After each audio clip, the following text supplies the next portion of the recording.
ಅದಾದ್ಮೇಲೆ ಮತ್ತೆ ನಂದು 1 year ಆದ್ಮೇಲೆ ಮ್ಯಾರೇಜ್ ಆಯ್ತು ಗುರುಜಿ. ಮ್ಯಾರೇಜ್ ಆಯ್ತು. ಇಲ್ಲಿ ಗಂಡನ ಮನೇಲೆಲ್ಲ ಚೆನ್ನಾಗಿತ್ತು ಗುರುಜಿ, ಜಾಯಿಂಟ್ ಫ್ಯಾಮಿಲಿ. ಬಹಳ ದೊಡ್ಡ ಫ್ಯಾಮಿಲಿ ಗುರುಜಿ. ನಮ್ಮ ಮಾಮ ಅವರು 4 ಜನ ಗುರುಜಿ. ಅವರು ಮನೇಲಿ ಈಗ ನಾನು ಮಾಮರ್ 4 2ನೇ ಅವರಿಗೆ ನಾನು 1ನೇ ಸೊಸೆ ಗುರುಜಿ. ಹೋದಾಗ ಅವ್ರದ್ದೆಲ್ಲ ಜಾಯಿಂಟ್ ಫ್ಯಾಮಿಲಿ ಇತ್ತು ಗುರುಜಿ. ಅದರಿಂದ ನನಗೆ ಮೊದ್ಲದ್ದೆಲ್ಲ ಏನ್ ಅಷ್ಟೊಂದು ಇದನ್ನಿಸ್ತಿಲ್ಲ ಗುರುಜಿ. ಎಲ್ಲ ಬಹಳ ಜನದಲ್ಲಿ ಇದ್ನೆಲ್ಲ ಎಲ್ಲ ಮರ್ತು ಬಿಟ್ಟೆ ಗುರುಜಿ. ಚೆನ್ನಾಗೇ ಇದ್ದೆ ಗುರುಜಿ ಎಲ್ಲರ ಜೊತೆಲಿ. ಮತ್ತೆ 1 year ಆದ್ಮೇಲೆ ನಮ್ಮ ಮನೆಯವರು ಜಾಬ್ ಸಂಬಂಧ ನಾವು ಬೇರೆ ಕಡೆ ಬಂದ್ವಿ ಗುರುಜಿ. ಬೇರೆ ಊರಲ್ಲಿ ನಾನು ನಮ್ಮ ಮನೆಯವ್ರು ಅಷ್ಟೇ ಇದ್ವಿ ಗುರುಜಿ. ಇವರು ನಮ್ಮ ಮಾಮ ಅವ್ರದ್ದು ಆಸ್ತಿ ಇರುತ್ತಲ್ಲ ಗುರುಜಿ, ಅದು ಕೊಟ್ಟಿಲ್ಲ ಗುರುಜಿ. ಇವ್ರಿಗೆ ಯಾರಿಗೂ ಡಿವೈಡ್ ಮಾಡಿ ಕೊಟ್ಟಿಲ್ಲ. ಹಂಗಾಗಿ ಸ್ವಲ್ಪ ಅದು ಡಿವೈಡ್, ನಮ್ಮ ಮದ್ವೆ ಆಗಿ 6 ತಿಂಗಳಾದ್ಮೇಲೆ ಡಿವೈಡ್ ಆದ್ರು ಗುರುಜಿ ಎಲ್ಲರೂ. ಡಿವೈಡ್ ಆದ್ಮೇಲೆ ನಾವೇನ್ ಫೈನಾನ್ಷಿಯಲಿ ಚೆನ್ನಾಗಿದ್ವಿ ಗುರುಜಿ. ನಮ್ಮ 4ನೇ ಮಾಮ ಅವರು 1ನೇ ಮಾಮ ಅವರು, ಅವ್ರ ಮಾಮ ಅವ್ರು ಇರ್ಲಿಲ್ಲ, ಅತ್ತೆ ಒಂದೇ ಇದ್ರು ಗುರುಜಿ. 1ನೇ ಅತ್ತೆ, ಲಾಸ್ಟ್ನೇ ಅವ್ರ ಮಾಮ ಅತ್ತೆ ಇದ್ರು ಗುರುಜಿ. ಅವ್ರಿಗೇನು ಅಷ್ಟೊಂದು ಫೈನಾನ್ಷಿಯಲಿ ಚೆನ್ನಾಗಿರ್ಲಿಲ್ಲ ಗುರುಜಿ ಅವರು. ಹಂಗಾಗಿ ಸ್ವಲ್ಪ ಇದು ಎಲ್ಲ ಭಾಗ ಕೊಟ್ಬಿಟ್ರೆ ಅವ್ರದವ್ರು ಈಗ ಹೊಲದ ಮೇಲೆ ಲೋನು ಅವೆಲ್ಲ ಕೊಡ್ತಾರಲ್ಲ ಗುರುಜಿ, ಅವ್ರವ್ರ ಹೆಸರಿಗೆ ರಿಜಿಸ್ಟರ್ ಆಗ್ಬಿಟ್ರೆ ಅವ್ರಿಗೆ ಸ್ವಲ್ಪ ಅನುಕೂಲ ಆಗುತ್ತೆ ಏನಾದ್ರೂನು ಅಂತ ನಮ್ಮ ಮನೆಯವರು ಕೇಳಿದ್ರು ಗುರುಜಿ. ಅವರು ಅಂಕಲ್ನ ಇಬ್ರಿದ್ರು ಗುರುಜಿ. ಅಂಕಲ್ 3ನೇ ಅವರು, ಚಿಕ್ಕವ್ರು ಇದ್ರು. 3ನೇ ಅವರೇ ಎಲ್ಲ ಸ್ವಲ್ಪ ಯಜಮಾನಿಕೆ ಮಾಡ್ತಾ ಇದ್ರು ಗುರುಜಿ. ಕೇಳಿದಾಗ ಅವರು ಕೊಡ್ಲಿಲ್ಲ ಗುರುಜಿ. ಗಲಾಟೆ ಮಾಡಿದ್ರು, ಹೊಡಿದ್ರು, ಎಲ್ಲ ಇದಾಯ್ತು ಗುರುಜಿ. ಇವ್ರು ಚಿಕ್ಕವ್ರನ್ನ ದೊಡ್ಡವ್ರನ್ನ ಬರ್ರಿ ಕೇಳೋಣ ಅಂದ್ರೆ ಇಲ್ಲಪ್ಪ ನಾವೇನು ಕೇಳಲ್ಲ, ಇರ್ಲಿ ಬಿಡು ಅಂತ ಅಂದ್ಬಿಟ್ರು ಗುರುಜಿ ಅವ್ರು. ಅದಕ್ಕೆ ಇವ್ರು ನಮ್ಮ ಮನೆಯವರು ಅಂದ್ರೂ ಅವ್ರು ಕೇಳಿದ್ರು, ಮತ್ತೆ ಹಿಂಗೆ ಗಲಾಟೆ ಆಗ್ತಿತ್ತು, ಮಾತಾಡೋದ್ ಬಿಡ್ತಾ ಇದ್ರು. ಹಂಗೆ ಇಟ್ಟು ಗುರುಜಿ. ಏನಾದ್ರು ಫಂಕ್ಷನ್ಸ್ ಬಂದಾಗ ಮತ್ತೆ ಕರಿಬೇಕಲ್ಲ ಗುರುಜಿ, ಊರಲ್ಲಿ ಎಲ್ಲ ದೊಡ್ಡ ಮನೆತನ, ಯಾವ್ದನ್ನ ಫಂಕ್ಷನ್ ಆದ್ರೂ ಊರ್ ಜನನೆಲ್ಲಾ ಕರಿಬೇಕು. ಯಾರ ಮನೇಲಿ ಇದ್ರು ನಮ್ ಫ್ಯಾಮಿಲಿ ಎಲ್ಲಾನು ಹೋಗ್ಬೇಕು ಗುರುಜಿ. ಆತರ ಊರಲ್ಲಿ ಗೌಡ್ರು ನಾವು ಊರಲ್ಲಿ. ಹಂಗಾಗಿ ಆತರ ಇತ್ತಲ್ಲ ಗುರುಜಿ. ಏನಾದ್ರು ಫಂಕ್ಷನ್ ಇದ್ದಾಗ ಚೆನ್ನಾಗ್ ಮಾತಾಡಿಸ್ತಿದ್ರು. ಮತ್ತೆ ಹಂಗೇನು ಅದ್ರದ್ದು ಹೊಲದ ಬಗ್ಗೆ ಬಿಟ್ಬಿಡ್ತಿದ್ರು ಗುರುಜಿ. ಇದ್ರಂಗೆ ಒಂದು 2-3 ಸರಿ ಆಯ್ತು ಗುರುಜಿ. ಜಗಳ ಆಗೋದು, ಹಂಗೆ ಮಾತಾಡ್ಸೋದ್ ಬಿಟ್ಬಿಡೋದು 1 year 2 years. ಮತ್ತೆ ಯಾವ್ದಾದ್ರು ಮನೇಲಿ ಫ್ಯಾಮಿಲಿ ಫಂಕ್ಷನ್ ಬಂದಾಗ ಮತ್ತೆ ಮಿಂಗಲ್ ಆಗೋದು, ಹಂಗಿತ್ತು ಗುರುಜಿ. ಈಗ ನಮ್ ಮನೆಯವ್ರು ಇದಾರಲ್ಲ ಗುರುಜಿ, ಇವ್ರು 3 ಜನ ಗುರುಜಿ, ಅಣ್ಣ ತಮ್ಮಗಳು. ಈಗ ನಾವು ಮದ್ವೆ ಆದಾಗಿಂದನು ಏನಿದೆ ಗುರುಜಿ, ಯಾರು ಏನು ಮೊದ್ಲುದಿಂದ ಏನು ಇಲ್ಲ ಗುರುಜಿ. ಎಲ್ಲ ಇವ್ರು ನಮ್ಮ ಮನೆಯವ್ರು ಅರ್ನು ಮಾಡಿ ಎಲ್ಲ ನೋಡ್ಕೊಂಡಿರೋದು ಗುರುಜಿ, ಮನೆ ಕಡೆ ಎಲ್ಲ. ಅದೇ ನಮ್ ಮದ್ವೆ ಆಗಿತ್ತಲ್ಲ ಗುರುಜಿ, ಮದ್ವೆ 6 ತಿಂಗಳಿಗೆ ಭಾಗ ಮಾಡಿದ್ರಲ್ಲ, ಅದು ಮದ್ವೆ ಸಾಲ ಅಂತಾನೆ ಒಂದ್ 5 ಲಕ್ಷ ಹಾಕಿದ್ರು ಗುರುಜಿ. ಮತ್ತೆ ಮನೆ ಒಂದ್ ಭಾಗಕ್ಕೆ ಮನೆ ಕೊಟ್ಟಿದ್ರು ಗುರುಜಿ. ಅದ್ರದ್ದೊಂದು 6-7 ಲಕ್ಷ ಹಾಕಿದ್ರು ಗುರುಜಿ. ಅದು ಎಲ್ಲ ನಮ್ಮ ಮನೆಯವರೆಲ್ಲ ಕ್ಲಿಯರ್ ಮಾಡ್ಕೊಂಡ್ ಬಂದ್ರು ಗುರುಜಿ. ಆಮೇಲೆ ಚಿಕ್ಕ ತಮ್ಮಗುನು ಈ ಒಂದು 6 ವರ್ಷದ ಕೆಳಗೆ ಮ್ಯಾರೇಜ್ ಮಾಡಿದ್ರು ಗುರುಜಿ. ಇವರೆಲ್ಲ ಅರ್ನ್ ಮಾಡಿರೋದ್ರಿಂದಾನೇ ಮಾಡಿದ್ರು ಗುರುಜಿ. ತಮ್ಮನೇನು ಕೇಳಿಲ್ಲ. ಅವ್ರುನು ಜಾಬಲ್ಲೇ ಇದಾರೆ, ಆದ್ರೂ ತಮ್ಮ ಇರ್ಲಿ ಬಿಡು ಚಿಕ್ಕವನು, ಅವನಿಗೆ ಖರ್ಚಿರುತ್ತೆ ಅಂತ ಅವ್ರ ಹತ್ರ ಏನು ಕೇಳಿಲ್ಲ ಗುರುಜಿ. ನನ್ ಕರ್ತವ್ಯ ಇದೆಯಾ, ನಾನ್ ಮಾಡೋದಿದೆ, ಮಾಡ್ಬೇಕು ಅಂತ ಮಾಡಿದ್ರು ಗುರುಜಿ. 2ನೇ ತಮ್ಮಗುನು ಎಲ್ಲ ಅವ್ರಿಗುನು ಸ್ವಲ್ಪ ಬಿಸ್ನೆಸ್ ಅಲ್ಲಿ ಆತರ ಎಲ್ಲಾನು ಹೆಲ್ಪ್ ಮಾಡ್ಕೊಂಡೇ ಬಂದಿದ್ದಾರೆ ಗುರುಜಿ ಮೊದ್ಲಿಂದ. ಇವ್ರ ನಮ್ಮ ಮನೆಯವ್ರದ್ದೇನ್ ಗುರುಜಿ, ನನಗೆ ನಾನ್ ಚೆನ್ನಾಗಿದ್ದೀನಲ್ಲ, ನಮ್ ಫ್ಯಾಮಿಲಿಯಲ್ಲಿ ಎಲ್ಲರೂ ಚೆನ್ನಾಗೇ ಇರ್ಬೇಕು, ಯಾರುನು ಸ್ವಲ್ಪ ಫೈನಾನ್ಷಿಯಲಿ ಎಲ್ಲರೂ ಚೆನ್ನಾಗ್ ಆಗ್ಬೇಕನ್ನೋದು ಇವ್ರ ಮೈಂಡ್ ಅಲ್ಲಿ ಇದೆ ಗುರುಜಿ. ಹಂಗಾಗಿ ಎಲ್ಲದಕ್ಕೂ ಸ್ವಲ್ಪ ಕೇಳ್ತಾರೆ ಗುರುಜಿ. ಎಲ್ಲ ಸ್ವಲ್ಪ ನಾಲೆಡ್ಜ್ ಇದೆ ಅಲ್ಲ, ಕೇಳ್ತಾರೆ. ಇವರು ನಮ್ಮ ಮಾಮರು ಅದೇ ಯಜಮಾನಿಕೆ ಮಾಡ್ತಿದ್ದಾರೆ ಅನ್ನಲ್ಲ ಗುರುಜಿ. ಅವ್ರು ಈಗ ಆಗ್ಲೇ ನಮ್ ಮ್ಯಾರೇಜ್ ಆಗಿ ಒಂದು 18 ವರ್ಷ ಆಗಿದೆ ಗುರುಜಿ. ಇನ್ನು ಆದ್ರೂ ಅವ್ರು ಏನು ಭಾಗ ಕೊಡ್ತಾ ಇಲ್ಲ ಗುರುಜಿ. ಆದ್ರೆ ಆಗ್ಲಿ ಬಿಡು, ಈಗ ನಮ್ಗೇನ್ ದುಡಿತಾ ಇದೀವಿ, ನಮ್ ಲೈಫ್ ನಾವ್ ಲೀಡ್ ಮಾಡ್ತಾ ಇದೀವಿ ಗುರುಜಿ. ಅದರಿಂದ ನಮ್ಗೇನ್ ತೊಂದ್ರೆ ಇಲ್ಲ. ಅಂದ್ರೆ ಹೆಸರಿಗೆ ರಿಜಿಸ್ಟರ್ ಮಾಡಿಲ್ಲ ಗುರುಜಿ. ಯಾರ್ಯಾರ್ದು ಅವ್ರು ಬೆಳ್ಕೊಂತಿದಾರೆ, ತಿಂತಿದ್ದಾರೆ ಗುರುಜಿ. ಹಂಗಾಗಿ ನಾವು ಈಗ ಸುಮ್ನಾಗ್ಬಿಟ್ಟಿದ್ವಿ ಗುರುಜಿ. ಒಂದ್ಸರಿ ಅದು ಜಗಳ ಆದಾಗ ಏನಾಯ್ತು, ನಮ್ಮ ಮಾಮ ಅವ್ರ ಮಗ ಇದ್ದಾನೆ ಗುರುಜಿ. ಅವನ್ ಬಂದು ಈಗ ರೋಡಲ್ಲಿ ನಿಂತಾಗ ಬಂದು ನಮ್ಮ ಮನೆಯವ್ರಿಗೆ ಹೊಡೆದಿದ್ದಾನೆ ಗುರುಜಿ, ಕಾಲಿಂದ ಒದ್ದಿದ್ದಾನೆ ಗುರುಜಿ. ಅಂದ್ರೆ ಯಾವಾಗ್ಲೂ ಈ ಗದ್ದೆ ಸಲುವಾಗಿ ಜಗಳ ಆಡ್ದಾಗೆಲ್ಲ ನಮ್ ಮನೆಯವರು ಬಾಯಲ್ಲಿ ಕೇಳ್ತಿದ್ರು ಗುರುಜಿ, ಯಾವತ್ತೂ ಕೈ ಮಾಡಿಲ್ಲ. ಯಾಕಂದ್ರೆ ಅವ್ರು ಚಿಕ್ಕಪ್ಪ ಅಲ್ಲ, ಇವ್ರು ಮೊದ್ಲಿಂದನೂ ಚೆನ್ನಾಗ್ ಬೆಳೆಸಿದಾರೆ ಗುರುಜಿ. ಮನೇಲೆಲ್ಲ ಸಂಸ್ಕಾರ ಕೊಟ್ಟು ಬೆಳೆಸಿದಾರೆ ದೊಡ್ಡವ್ರು. ಈಗ್ಲೂನು ಅವ್ರ ಚಿಕ್ಕಪ್ಪ ಇದ್ರೆ ಚೇರ್ ಮೇಲೆ ಕೂರಲ್ಲ ಗುರುಜಿ, ಅವ್ರು ಬಂದ ತಕ್ಷಣ ನಿಂತ್ ಬಿಡ್ತಾರೆ.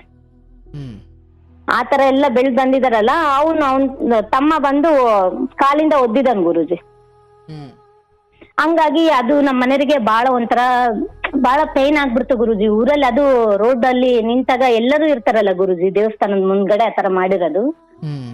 ಹಂಗಾಗಿ ಅವ್ರು ನಮ್ಮ ಮನೆಯವ್ರು ಬಹಳ ಬೇಜಾರಾಗಿ ಅವರು ಅವಾಗಿಂದ ಒಂದು 6 ತಿಂಗಳು ವರ್ಷ ಬಹಳ ಡಲ್ ಆಗಿದ್ರು ಗುರುಜಿ. ಒಟ್ಟು ಊರ್ ಕಡೆ ಸ್ವಲ್ಪ ಎಲ್ಲ ನಾನು ಚೆನ್ನಾಗಿ ಎಲ್ಲರಿಗೂ ಇದ್ ಮಾಡಿ ಅಂದ್ರೆ ಎಲ್ಲರಿಗೂ ಚೆನ್ನಾಗಿ ಹೆಲ್ಪ್ ಮಾಡ್ತಾರೆ ಗುರುಜಿ. ಕಷ್ಟದಲ್ಲಿರೋರ್ಗೆ, ನಮ್ಮ ಹೊಲದಲ್ಲಿ ಕೆಲ್ಸಕ್ ಬರೋರ್ಗೆ. ನಮ್ಮ ಮನೇಲಿ ಹಬ್ಬಕ್ಕೆ ಅದೇ ಈಗ ಏನಾಗಿದೆ ಅಂದ್ರೆ ಗುರುಜಿ, ಅವ್ರು 3ನೇ ಅವ್ರು ಇದಾರಲ್ಲ ಗುರುಜಿ, ಅವ್ರದ್ದು ಸ್ವಲ್ಪ ಫಂಕ್ಷನ್ ಇದೆ ಗುರುಜಿ ಮನೇಲಿ.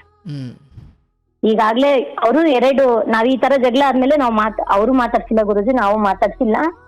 ನೆಕ್ಸ್ಟ್ ಅವ್ರ ಮಗನ್ ಮದ್ವೆ ಮಾಡಿದ್ರು ಗುರುಜಿ. ಮದ್ವೆ ಮಾಡಿದ್ರೆ ಕರ್ದಿಲ್ಲ ಗುರುಜಿ. ಊರಲ್ಲಿ ಬೇರೆಯವ್ರು ಇರ್ತಾರಲ್ಲ ಗುರುಜಿ, ಅವ್ರ ಕಡೆಯಿಂದ ಕಾಲ್ ಮಾಡಿಸಿದ್ರು ಗುರುಜಿ. ಊರಲ್ಲಿ ದೊಡ್ಡೋರು ಇರ್ತಾರಲ್ಲ, ಇಲ್ಲ ನಾನ್ ಬರಕ್ ಆಗಲ್ಲ, ನಾನ್ ಬರಲ್ಲ ಅಂತಾನೆ ಹೇಳಿದ್ರು ಗುರುಜಿ. ಇವ್ರು ಹೇಳಿದ್ರೆ ಅಂದ್ರೆ ನೆಕ್ಸ್ಟ್ ದಿನ ಮದ್ವೆ ಆಯ್ತಂದ್ರೆ ಒಂದು ದಿನ ಮುಂಚೆಯಿಂದನೂ ಬರೀ ಬೇರೆಯವ್ರ ಹತ್ರ ಎಲ್ಲರ ಹತ್ರನು ಕಾಲ್ ಮಾಡ್ಸಿದ್ರು ಗುರುಜಿ. ಇವ್ರು ಇಲ್ಲ ನಾನ್ ಬರಲ್ಲ ಅಂದ್ರೆ, ಇಲ್ಲಪ್ಪ ಹಂಗಲ್ಲ, ಬರ್ಬೇಕು ಅಂದ್ರು ಗುರುಜಿ. ಇಲ್ಲ ನಾನ್ ಈಗ ನೀವ್ ಕರಿತೀರಿ ಅಂತ ಬರ್ತೀನಿ, ನಿಮ್ ಮನೇಲಿ ಇದ್ರೆ ಬರ್ಬೋದು, ಈಗ ನೀವ್ ಕರ್ದಿರಂತ ನಿಮ್ ಮಾತಿಗೆ ಬೆಲೆ ಕೊಟ್ಟು ಬರ್ಬೋದು ಅನ್ಕೊಳ್ರಿ. ಮತ್ತೆ ನೆಕ್ಸ್ಟ್ ಅವ್ರು ನೀನ್ ಯಾರ್ ಕರ್ದಿದ್ರು ಅಂದ್ರೆ ನನಗೆ ಚೆನ್ನಾಗಿರೋದಿಲ್ಲ, ಹಂಗಾಗಿ ನೀವು ಫೋರ್ಸ್ ಮಾಡಕ್ ಹೋಗ್ಬೇಡ್ರಿ, ನಿಮ್ ಮನೇಲಿ ಇದ್ರೆ ಹೇಳ್ರಿ, ನೀವ್ ಒಂದ್ ಮಾತ್ ಕರೆದ್ರೆ ನಾನ್ ಬಂದೆಲ್ಲ ಮುಂದೆ ನಿಂತಿದ್ದು ಫಂಕ್ಷನ್ ಎಲ್ಲ ಮಾಡ್ಕೊಟ್ಟು ಬರ್ತೀನಿ ಅಂತ ಹೇಳಿದ್ರು ಗುರುಜಿ. ಅದಾದ್ಮೇಲೆ ಆದ್ರೂ ಬಿಡ್ಲಿಲ್ಲ ಗುರುಜಿ. ಇವ್ರೇನು ಇಲ್ಲ ಬಾಳ ಇನ್ನ ನೈಟ್ ಎಲ್ಲ ಕಾಲ್ ಮಾಡ್ತಾನೆ ಇದ್ರು ಗುರುಜಿ. ಊರಲ್ಲಿ ಬೇರೆ ಅವ್ರ ಕಡೆಯಿಂದ ಮಾಡಿಸ್ತಾ ಇದ್ರು. ಸರಿ ಆಯ್ತು ಬರ್ತೀನಿ ತಗೊಳ್ರಿ ಅಂತೇಳಿ ಇಟ್ರು ಗುರುಜಿ. ಊರಲ್ಲೆಲ್ಲ ಹೇಳ್ಬಿಟ್ಟಿದಾರೆ ಗುರುಜಿ, ಕರ್ದಿದೀವಿ, ಬರ್ತಾರೆ ಅಂತ ಹೇಳಿದಾರೆ ಗುರುಜಿ.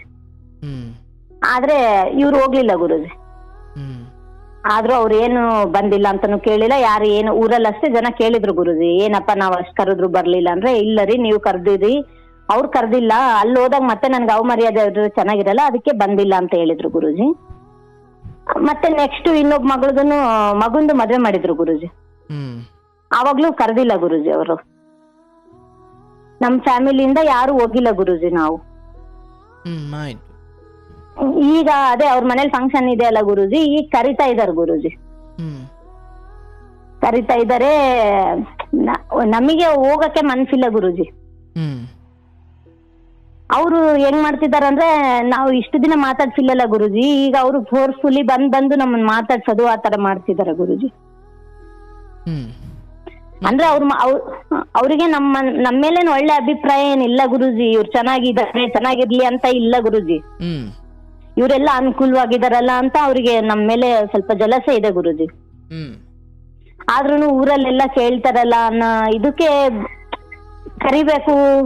ಈಗ ಸುಮ್ನೆ ಹಂಗೆ ಬಿಟ್ಟಂಗೆಲ್ಲ ಎಷ್ಟು ದಿನ ಆದ್ರೂ ಹಿಂಗೆ ಇರುತ್ತೆ ಅನ್ನೋ ಒಂದು ರೀಸನ್ಗೆ 2ನೇ ಮಗಳು ಮದ್ವೆ ಆದಾಗ ಕರಿಬೇಕು ಅಂತ ಹೇಳಿದ್ರಂತೆ ಗುರುಜಿ ಅವ್ರ ಅತ್ತೆ. ಅದಕ್ಕೆ ಅವ್ರ ಮನೆಯವ್ರು ಏನ್ ಹೇಳಿದ್ರಂತೆ, ನೀವು ಅವ್ರನ್ನ ಕರೆದ್ರೆ ನಾನ್ ಬರೋದಿಲ್ಲ, ನಾನು ಸೂಸೈಡ್ ಮಾಡ್ಕೊಂತೀನಿ ಅಂತ ಹೇಳಿದ್ರಂತೆ ಗುರುಜಿ. ಅದಕ್ಕೆ ಅವ್ರು ಮತ್ತೆ ಹಂಗಾಗಿ ಸುಮ್ನಾದ್ರು ಗುರುಜಿ. ಬೇರೆಯವ್ರು ಹೇಳಿದ್ರು ಗುರುಜಿ ಅವಾಗ ನನಗೆ, ಈ ತರ ಹಿಂಗೆ ಹೇಳಿದ್ರಂತೆ ನಿಮ್ ಮನೇಲಿ ಅಂತ. ಹೋಗ್ಲಿ ಬಿಡ್ರಿ, ನಾವ್ ಬರ್ಲಿಲ್ಲ ಅಂದ್ರೆ ಅವ್ರ ಫಂಕ್ಷನ್ ಆಗುತ್ತೆ, ಅವ್ರ ಮಗಳ ಮದ್ವೆ ಅವ್ರು ಇರ್ಬೇಕು, ನಾವ್ ಇದ್ರು ನಡೆಯುತ್ತಿಲ್ಲ ಅಂದ್ರೆ ನಡೆಯುತ್ತೆ. ಅವ್ರು ಕರ್ದಿಲ್ಲ ಅಂದ್ರೆ ನಮ್ಗೇನ್ ಬೇಜಾರಿಲ್ಲ, ಅವ್ರ ಪಾಡಿಗೆ ಅವ್ರು ಚೆನ್ನಾಗಿರ್ಲಿ, ನಾವ್ ಯಾವತ್ತೂ ಅವ್ರ ಬಗ್ಗೆ ನಾವ್ ಕೆಟ್ಟದಾಗ ಏನು ಯೋಚನೆ ಮಾಡಲ್ಲ ಗುರುಜಿ. ಅವ್ರು ನಮ್ಗೆ ಏನಾದ್ರು ಮಾಡಿರ್ಲಿ, ಅವ್ರು ಚೆನ್ನಾಗಿರ್ಲಿ ಅಷ್ಟೇ, ಎಲ್ಲರೂ ಚೆನ್ನಾಗಿರ್ಬೇಕು ಗುರುಜಿ. ಆದ್ರೆ ಈಗ ಅವರು ಅದೇ ಕರೀತಾ ಇದಾರಲ್ಲ ಗುರುಜಿ, ಇನ್ನು ನೆಕ್ಸ್ಟ್ ಮಂತ್ ಅಲ್ಲಿ ಇದೆ ಗುರುಜಿ ಫಂಕ್ಷನ್. ಈಗ ಅವ್ರು ಬಹಳ ಫೋರ್ಸ್ ಮಾಡ್ತಿದ್ದಾರೆ, ಹೋಗದ ಬೇಡ ಅಂತ ಯೋಚನೆ ಮಾಡ್ತಾ ಇದೀನಿ ಗುರುಜಿ. ಯೋಚನೆ ಮಾಡಿ ಅದೇ ನಿಮ್ಮನ್ ಕೇಳಕ್ಕಂತಾನೆ ಮಾಡಿದೀನಿ ಗುರುಜಿ. ಮತ್ತು ನಾನು ಹೋಗಿ ಅಂದ್ರೆ ಹೋಯ್ತೀರಾ? ಅಲ್ಲ ಗುರುಜಿ, ಈಗ ಅದು ಏನಾಗುತ್ತೆ ಅಂದ್ರೆ ಇವರೆಲ್ಲ ಮೊದ್ಲಿಂದ ಕೇಳಿಸ್ಕೊ. ಹೇಳಿ ಗುರುಜಿ. ಧರ್ಮವನ್ನು ನಾನು ಬಲ್ಲೆ ತಾಯಿ. ಅದು ಏನಾಗುತ್ತೆ ಅಂತ ನೀನು ಅದಕ್ಕೆ ಎಕ್ಸ್ಟ್ರಾ ಎಕ್ಸ್ಪ್ಲನೇಷನ್ ಏನು ಕೊಡೋದು ಬೇಕಿಲ್ಲ. ನಿಮಗೆ ಹೋಗ್ಬಾರ್ದು ಅಂತ ಇದ್ದಾಗ ಬತ್ತಿಲ್ಲ ಹೆಂಗೆ ಕೇಳ್ತೀಯವ್ವ? ಈಗ ನಮಗ್ ಹೋಗ್ಬಾರ್ದು ಅಂತಾನೆ ಇದೆ ಗುರುಜಿ, ಆದ್ರೆ ಅವ್ರು ಬಿಡಲ್ಲ ನಮ್ಗೆ. ಈಗ ನಾವು ಬರಲ್ಲ ಅಂದ್ರೂ ಬಿಡಲ್ಲ ಗುರುಜಿ. ಈಗ ಮೊನ್ನೆ ಊರಲ್ಲಿ ಒಂದು ಜಾತ್ರೆ ಇತ್ತು ಗುರುಜಿ, ಹೋಗಿದ್ವಿ. ಬಿಡಲ್ಲ ಅಂದ್ರೆ ಜುಟ್ಟು ಹಿಡಿದು ಎಳ್ಕೊಂಡು ಹೋಯ್ತಾರ? ಬಂದು ಮುಂದೆ ನಿಂತು ಮಾತಾಡಿಸ್ತಾರೆ ಗುರುಜಿ ಅವರು. ಹಂಗೆ ಹತ್ರನೇ ಬರ್ತಾರೆ. ಈಗ ಎಲ್ಲ ಜನ ಕರೀಲಿ ಬಿಡು. ಈಗಾಗ್ಲೇ ಒಂದೊಂದ್ 2 ತಿಂಗಳ ಮಟ್ಟಿಗೆ ಊರ್ ಖಾಲಿ ಮಾಡ್ಕೊಂಡು ಹೋಗ್ಬಿಡಿ, ಹೇಳ್ತೀನಿ ಇಬ್ರು. ಮೊನ್ನೆ ಒಂದ್ ಫಂಕ್ಷನ್ ಇತ್ತು ಗುರುಜಿ, ಚಿಕ್ಕದಾಗಿ ಒಂದ್ ಫಂಕ್ಷನ್ ಇತ್ತು. ಆ ಮಗಳ ಮದ್ವೆ ಕರ್ದಿಲ್ಲ ಅಂದಲ್ಲ ಗುರುಜಿ, ಅವರು ಡೆಲಿವರಿ ಆಗಿದೆ ಗುರುಜಿ. ಅವ್ರದ್ದು ಜವಳ ಫಂಕ್ಷನ್ ಇತ್ತು ಗುರುಜಿ. ಅದಕ್ಕೂ ಒಂದಿನ ಮುಂಚೆ ಎಲ್ಲರೂ ಅಂದ್ರೆ ಇವ್ ನಮ್ ಫ್ಯಾಮಿಲಿಯಲ್ಲೇ ಹೆಣ್ಮಕ್ಳು, ದೊಡ್ಡ ಮಾಮೂನ್ ಮಕ್ಳು, ಅಳಿಯರು ಅವರೆಲ್ಲ ಬಂದು ಮಾತಾಡಿದ್ದಾರೆ ಗುರುಜಿ. ಇವಾಗ ಅದು ಅವ್ರ ಮನೇಲಿ ಮ್ಯಾರೇಜ್ ಇದೆ ಗುರುಜಿ. ನೀವೆಲ್ಲ ಈ ತರ ಮನಸ್ತಾಪ ಇದ್ರೆ ನಮ್ ಮದ್ವೆಲೆಲ್ಲ ನೀವು ಜೊತೆಗಿದ್ದು ಮದ್ವೆ ಮಾಡಕ್ ಆಗಲ್ಲ, ಹೋದಷ್ಟು ದಿನ ಹಿಂಗೆ ಯಾಕಿರ್ತೀರಿ. ಅವ್ರಿಗೂ ಏಜ್ ಆಗಿದೆ ಗುರುಜಿ, ನಮ್ಮ ಮಾಮಗ ಅವಾಗ್ಲೆ. ಅವ್ರು ಇನ್ ಎಷ್ಟು ವರ್ಷ ಇರ್ತಾರೆ ಇದ್ರೂನು. ನೀನೇ ದೊಡ್ಡ ಮೊಮ್ಮಗಲ್ಲ ಇಡೀ ಫ್ಯಾಮಿಲಿಗೆ. ನೆಕ್ಸ್ಟ್ ಅವ್ರು ಹೋದ್ಮೇಲೆ ಎಲ್ಲ ಜವಾಬ್ದಾರಿ ನಿಂದೇ ಇರುತ್ತೆ. ನೀನ್ ಎಲ್ಲದನ್ನು ಚೆನ್ನಾಗಿ ನಿಭಾಯಿಸ್ಕೊಂಡು ಹೋಗಿದೀಯಾ ಇಷ್ಟು ದಿನಾನು. ಯಾಕೆ ಹಿಂಗಿರ್ತೀರಾ? ಚೆನ್ನಾಗಿರ್ರಿ, ಹೋದಷ್ಟು ದಿನ ಇದೇ ತರ ಯಾಕಿರ್ತೀರಾ? ಆಗಿರೋದಾಗಿದೆ, ಬಿಟ್ಬಿಡ್ರಿ ಅದನ್ನ ಅಲ್ಲಿಗೆ ಅಂತ ಅವರೆಲ್ಲ ಹೇಳ್ತಿದ್ದಾರೆ ಗುರುಜಿ. ನಿಮ್ಮ ಗಂಡನಿಗೆ ಒದ್ದಿದ್ಯಾರು? ಅವರು ಈಗ ಅದೇ ನಮ್ಮ ಮಾಮ ಇದಾರಲ್ಲ ಗುರುಜಿ, ಅವ್ರ ಮಗ ಗುರುಜಿ. ಈಗ ಮದುವೆ ಯಾರ್ದು ನೆಕ್ಸ್ಟ್ ಬರೋ ತಿಂಗಳು?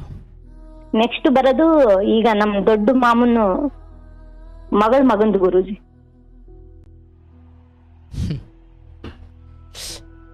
ಯಪ್ಪ, ಆಯ್ತು.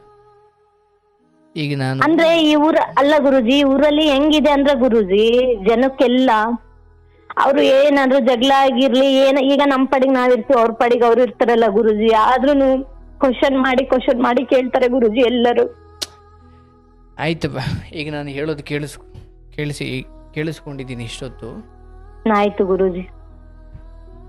ಇವೆಲ್ಲ ಬಹಳ ಧರ್ಮ ಸೂಕ್ಷ್ಮನವ. ಇದನ್ನ ಏಕಾಏಕಿ ಹೋಗ್ತೀನಿ ಅಂತಲ್ಲ. ನಿಮಗೆ ಯಾಕೆ ಹೋಗಬೇಕು, ಯಾಕೆ ಹೋಗಬಾರ್ದು ಅನ್ನೋದಕ್ಕೆ, ಅಥವಾ ಹೋಗಿ ಅಲ್ಲಿ ನಿಮ್ಮ ಯಾವ ಕರ್ಮವನ್ನು ಕಳ್ಕೊಳ್ಬೇಕು, ನಿಮ್ಮ ಮಿತಿ ಏನಿರಬೇಕು.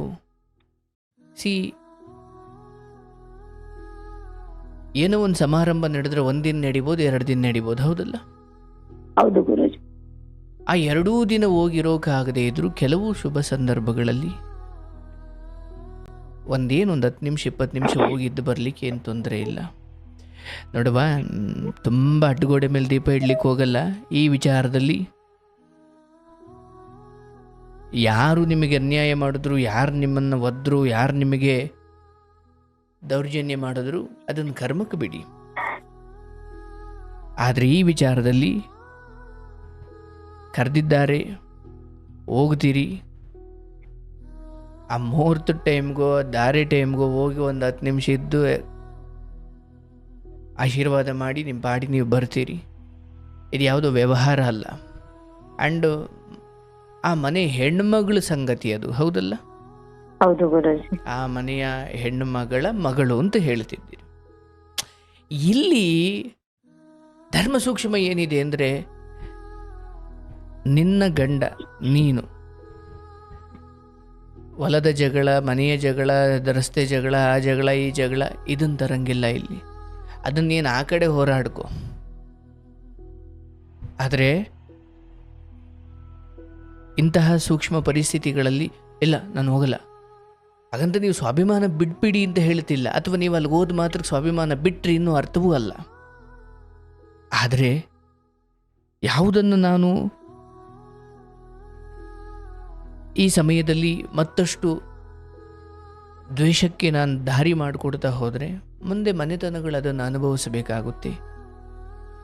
ಸೊ ಮೊದಲು ನೀವು ಇದನ್ನು ಅರ್ಥ ಮಾಡ್ಕೊಳ್ಬೇಕು. ಯಾರೋ ಕರೆದ್ರು ಅಂತ ಅಲ್ಲ, ಯಾರೋ ಒತ್ತಾಯ ಮಾಡ್ತಾರೆ ಅಂತ ಅಲ್ಲ. ಆ ಸಮಯಕ್ಕೂ ಆ ದಿನ ಬೆಳಗಿನ ಶಾಸ್ತ್ರದ ದಿನವೂ ಅಲ್ಲ, ತಾಳಿ ಕಟ್ಟೋ ಸಮಯಕ್ಕೆ ಹೋಗ್ತೀರಾ, ಅಕ್ಷತೆ ಕಾಳೆಸಿತೀರಾ, ಊಟ ಮಾಡ್ತೀರಾ, ಆಶೀರ್ವಾದ ಮಾಡ್ತೀರಾ, ಮನೆಗೆ ಬರ್ತೀರಾ. ಬಟ್ ಅಲ್ಲ ಗುರುಜಿ, ನನ್ ಸಮಸ್ಯೆ ಅದಲ್ಲ ಗುರುಜಿ. ನಾನು ಅವ್ರ ಮದ್ವೆಗೆ ಹೋಗ್ತೀವಿ ಗುರುಜಿ, ಅವ್ರಿಗೆ ನಮ್ಗೆ ಯಾವ ರೀತಿ ತೊಂದ್ರೆ ಇಲ್ಲ ಗುರುಜಿ. ಈಗ ಇವ್ರದ್ದು ಫಂಕ್ಷನ್ ಇದೆ ಅಲ್ಲ ಗುರುಜಿ, ನಮ್ಮ ಮಾಮ ಅವ್ರದೇ ಇದೆ ಗುರುಜಿ ಫಂಕ್ಷನ್. ಯಾರ್ದು? ಈಗ ಅವ್ರ 3ನೇ ಮಾಮ ಇದಾರನ್ನಲ್ಲ ಗುರುಜಿ, ಅವ್ರ ಮನೇಲಿ ಇದೆ ಗುರುಜಿ ಬೇರೆ ಫಂಕ್ಷನ್, ಮದ್ವೆನೂ ಬೇರೆ ಗುರುಜಿ, ಅವ್ರದ್ ಮದ್ವೆ ಇದೆ. ಹಂಗಾಗಿ ಆ ಟೈಮಲ್ಲಿ ಎಲ್ಲರೂ ಚೆನ್ನಾಗಿರ್ಬೇಕಂತ ಈಗ ರಾಜ್ಯ ಪಂಚಾಯತಿ ಮಾಡಿರೋದು ಅವರು. ಈಗ ನಾನು ಹೇಳ್ತಿರೋದು ಕೇವಲ ಮದುವೆ ವಿಚಾರಕ್ಕೆ ಮಾತ್ರ ಅಲ್ಲ, ಯಾವಾಗ ಶುಭ ಸಂದರ್ಭಗಳು ನಡೀತಾವೆ ಮತ್ತು ಬಂದು ಅವರು ಆಹ್ವಾನ ಮಾಡ್ತಾರೆ, ಆಗ ನೀವು ಹಳೆಯದನ್ನು ಮರೆತು ಹೋಗಿ ಒಂದು ಗಳಿಗೆಯಾದರೂ ಭಾಗವಹಿಸಿ ಬರೋದೇ ಧರ್ಮ. ಈಗ ನಾಳೆ ಯಾರೋ ಸತ್ರವ ಹೋಗಲ್ವ ನೀನು? ನಾವ್ ಹಂಗೆ ಅನ್ಕೊಂಡ್ಬಿಟ್ಟಿದೀವಿ ಗುರುಜಿ, ಯಾಕಂದ್ರೆ ಕೇಳಿಸ್ಕೊಳ್ಳೋ, ಅವಾಗ ಹೇಳಿ ಗುರುಜಿ. ನನಗೆ ಅರ್ಥ ಆಗುತ್ತೆ. ಬಂದು ಕರೆದಾಗ ಹೋಗೋದು ಧರ್ಮ, ಹೋಗು. ಅಲ್ಲ ಗುರುಜಿ, ಈಗ ಅವ್ರು ದೊಡ್ಡವರು ಹೊಡೆದಿದಾರೆ ಗುರುಜಿ 1-2 ಟೈಮ್, ಅವಾಗೇನು ಬೇಜಾರಾಗಿಲ್ಲ ಗುರುಜಿ ನಮ್ಗೆ. ಅವನು ಈಗ ನಮ್ಮ ಮನೆಯವ್ರಕ್ಕಿಂತ ಚಿಕ್ಕವನ್ ಗುರುಜಿ, ಅದು ಈಗ ಕೈಯಲ್ಲಿ ಯಾವ್ದ್ರಲ್ಲೂ ಹೊಡಿಯೋದ್ ಬೇರೆ ಆಗುತ್ತೆ ಗುರುಜಿ. ಅರ್ಥ ಆಯ್ತು, ಕರ್ಮಕ್ಕೆ ಬಿಡು. ನಾಳೆ ದಿನ ಊರ್ನವ್ರ ದೃಷ್ಟಿಲೆಲ್ಲ ಯಾಕೆ ಕೆಟ್ಟವರಾಗಿ, ನಿನ್ನ ಮನೇಲೂ ಶುಭ ಕಾರ್ಯಗಳು ನಡಿಬೇಕು, ನಿನ್ನ ಮನೇಲೂ ಮುಂದೆ ಕೆಲವು ಸಂಗತಿಗಳು ನಡಿಬೇಕು, ಅವತ್ತೆಲ್ಲ ಯಾಕೆ ಸುಮ್ಮನೆ ಊರ್ನವ್ರಿಗೆಲ್ಲ ಕೆಟ್ಟವರಾಗ್ತೀರಾ? ನಾವು ನಮ್ ಚಿಕ್ಕ ಮೈದ್ನಂದು ಮದ್ವೆ ಮಾಡಿದ್ವಲ್ಲ ಗುರುಜಿ, ನಾವು ನಮ್ಮ ಅತ್ತೆ ಒಬ್ರೇ ಅಲ್ಲ ಗುರುಜಿ ಇರೋದ್, ನಮ್ಮ ಮಾಮ ಇರ್ಲಿಲ್ಲಲ್ಲ, ಅವ್ರದ್ದೇ ಎಲ್ಲ ಬ್ಯಾನರ್ ಹಾಕಿ ಎಲ್ಲ ಚೆನ್ನಾಗ್ ಮಾಡಿದ್ರು ಗುರುಜಿ. ಅವ್ರದ್ದೇ ಮುಂದಾಳತ್ವ ಕೊಟ್ಟು, ಈಗ ನಮ್ಮ ಮಾಮ ಇಲ್ಲಲ್ಲ ಗುರುಜಿ, ಮೊದ್ಲೆಲ್ಲ ಅಷ್ಟು ಜಗಳ ಆಡಿದ್ರು ನಾವು ಅವ್ರಿಗೆ ಎಲ್ಲ ಕೊಟ್ಟಿದ್ವಿ ಗುರುಜಿ, ಮುಂದಾಳತ್ವ ಬ್ಯಾನರ್ ಎಲ್ಲ ಅವ್ರದ್ದೇ ಹಾಕ್ಸಿದ್ವಿ ಗುರುಜಿ. ಇದ್ರಲ್ಲಿ ದೇವಸ್ಥಾನದ ಮುಂದ್ಗಡೆ ಮ್ಯಾರೇಜ್ ಬಂದರೆಲ್ಲ ಕೇಳ್ತಿದ್ರು ಗುರುಜಿ, ಮದುಮಗಕ್ಕಿಂತ ಅವ್ರದೇ ದೊಡ್ಡದಿದೆಯಲ್ಲ, ಯಾಕೆ ಆತರ ಹಾಕ್ಸಿದೀರ ಅಂತ. ಇಲ್ಲ ನಮ್ಗೆ ಈಗ ಅಪ್ಪ ಇಲ್ಲ ಏನಿಲ್ಲ, ಚಿಕ್ಕಪ್ಪನೆಲ್ಲ ಇರೋದು, ಅವರೇ ದೊಡ್ಡವರಲ್ಲ ಮನೆಗೆ ಅಂತ ನಾವು ಅವ್ರಿಗೆಲ್ಲ ಅಷ್ಟು ವ್ಯಾಲ್ಯೂ ಕೊಟ್ಟಿದೀವಿ ಗುರುಜಿ ಮೊದ್ಲಿಂದನು. ಆದ್ರೆ ಅವರು ಆ ಮಗ ಆತರ ಮಾಡಿದಾಗ ಒಂದ್ ಮಾತುನು ಇದು ತಪ್ಪಂತ ಹೇಳಲೇ ಇಲ್ಲ ಗುರುಜಿ ಅವ್ರ ಮನೇಲಿ ಯಾರುನು. ಆಯ್ತು ಬಾ, ನಾನು ಸುಮ್ಮನೆ ಸಮಯ ವ್ಯರ್ಥ ಮಾಡಲ್ಲ. ನೀನಿಲ್ಲಿ ಮಾತಿಗೆ ಬೆಲೆ ಕೊಡಲ್ಲ ಅಂದ್ರೆ ಮಾತಾಡೇನು ಪ್ರಯೋಜನ? ಇಲ್ಲ ಗುರುಜಿ, ನಾನು ಬೆಲೆ ಕೊಡಕ್ಕೆ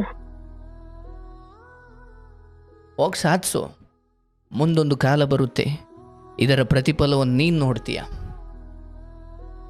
ಒಂದು ಶುಭ ಗಳಿಗೆಗೆ ಹೌದವ್ವ, ಇವಾಗಲೇ ನಿನಗೆ ನಿಜವಾದ ಪರೀಕ್ಷೆ.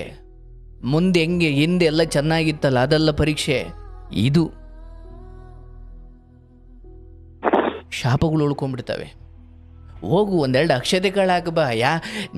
ಆ ಮನೆಯ ಸಂತಾನಗಳು ಅಥವಾ ಅವ್ರು ಯಾರೋ ಮಾಡಿದ್ದಾರೆ ನಿಜ, ಅಕ್ಷತೆ ಕಾಳು ಎಸೆಯುವ ಒಂದು ಗಳಿಗೆ ಅದು ಯೋಗನೋ?